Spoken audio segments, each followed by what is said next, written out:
Master, இந்த பரோட்டா வேகவே இல்லைன்னு customer complaint பண்ணிருக்காங்க.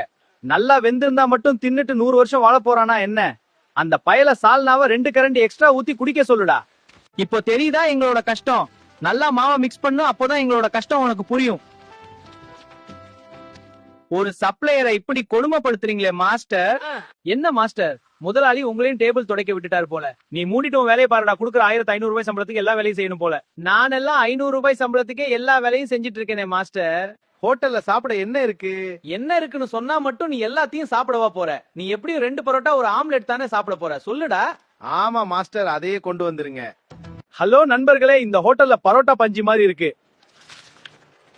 எண்டா எரும மாடு, நீ ஓஸ்ல திங்கிறதுக்கு இப்படி புழுகிட்டு தான் இருப்பியா? ஊருக்கு 4 பேர் இப்படிதான் இருக்காங்க மாஸ்டர். நண்பர்களே, இந்த கடைக்கு யாரும் வராது. இந்த ஹோட்டல் ஃபுட் vlog எடுக்கிறேன்னு எவனாவது இந்த பக்கம் வந்தீங்கன்னா செஞ்சிருவேன், பாத்துக்கோங்க. எங்க கடை பரோட்டா காரி துப்ப வரட்டா?